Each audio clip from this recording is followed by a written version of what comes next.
Okay, this is how we get today's Frontier opening bell up and running. It's a Friday, everyone, the end of the week. So let's get the show started. I am Boason Omofaye on behalf of Frontier Africa Report. Look at five key African markets on Thursday. The BRVM and the Asian market finished in the grey territory. The Nairobi market fell slightly 0.03, and the South African market took a big jump, 1.25%, heading towards 70,000 on the all-share index. The Nigerian market softened by 0.36% on the back of investors sell-off in two of the largest telcos that were listed, MTN Nigeria and Airtel Africa.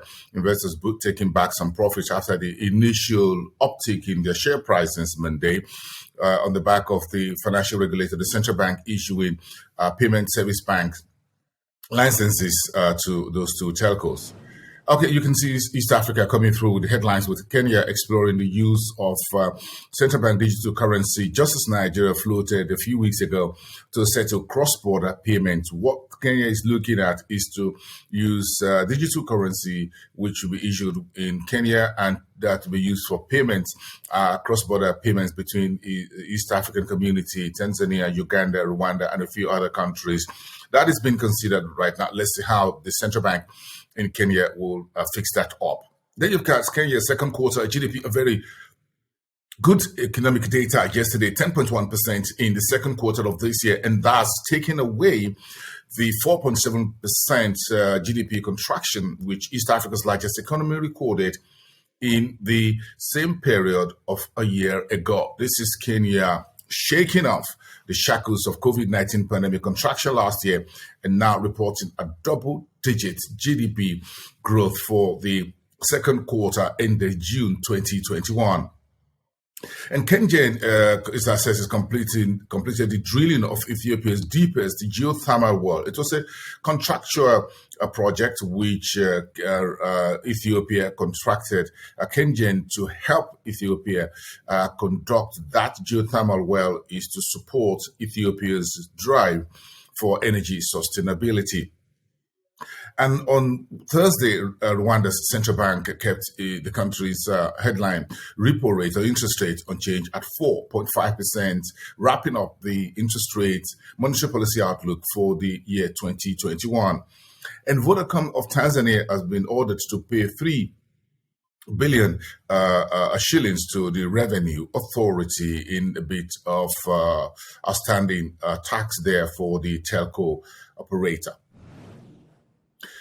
I'm stepping into the West African markets with Nigeria, where news still coming from the African Energy Week summit here in Cape Town, South Africa, wrapped up on Thursday with OPEC saying the world oil demand forecast will reach 96.4 million barrels per day this year, with the World Bank also issuing a new report, by the way, that questions debt transparency in low-income and developing countries, excluding Nigeria, asking, says others will need 429 billion US dollars to be able to move forward, economically speaking. And President Buhari, the central bank governor of Nigeria, Godwin Emefiele, and others just concluding their meetings and business meetings in Paris, asking for a stronger partnership with one of the strongest economies in Europe, that's France. And the Nigerian central bank says the discount on its intervention loans will expire effective March 2022. The forbearance on those intervention funds in agriculture, small and medium enterprises, and other critical sectors were announced last year by the central bank on the back of COVID-19 pandemic. Now, the central bank is rolling back those discounts on those intervention loans, which was brought down to a single digit of about 5%. Then Ghana says it's delaying its 2022 budget speech until November the 17th. The earlier date was to be on Monday next week, the 15th of November. We'll hear from the finance minister on Wednesday the 17th from Accra. Look at the Southern African markets and top head stories where Husk Power is announcing a bold 2030 target for the continent Africa. It's all energy conversation so far this week, as we also see today the wrap up of the United Nations Climate Change or COP26 conference in Glasgow.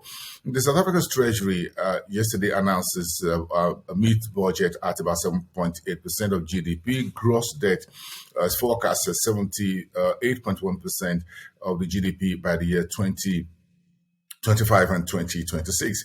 In the meantime, South Africa has agreed to sell Eskom coal plants, according to the Treasury Minister. But this is part of the energy transition program of South Africa, Africa's most advanced and industrialized economy, transiting from dirty energy to clean energy, which is part of keeping the climate crisis under control. And sticking with the Southern African community, Botswana's construction industry added about 6.8% to the country's GDP in 2020, a bit of a backward-looking economic data. And the World Bank is disbursing $1.5 billion for projects within the region till June 2022. Okay, let's wrap it up in North Africa, where Egypt's headline inflation report just came in at a force, just slightly retracing to 6.3% in October. September was 6.6%. There's a cooperation ongoing between the International Finance Corporation and Egypt, with the total portfolio of this cooperation between the World Bank, private sector lending, and the IFC. So about $1.26 billion currently speaking. And Saudi Arabia's Bamaja says it's listing 20% of its own shares on the Egyptian stock exchange sometime in the new year, 2022. And Taj Ahmed says the APM terminus will begin its third phase of development plan as soon as possible. And finally, Tunisia's trade deficit was reported at 13.3 billion local currency, that's dirhams, at the end of October. And that's about it for today.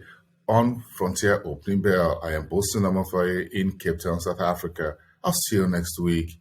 And of course, we'll be chatting from Durban, still here in South Africa. Bye for now. Have a great weekend, everyone.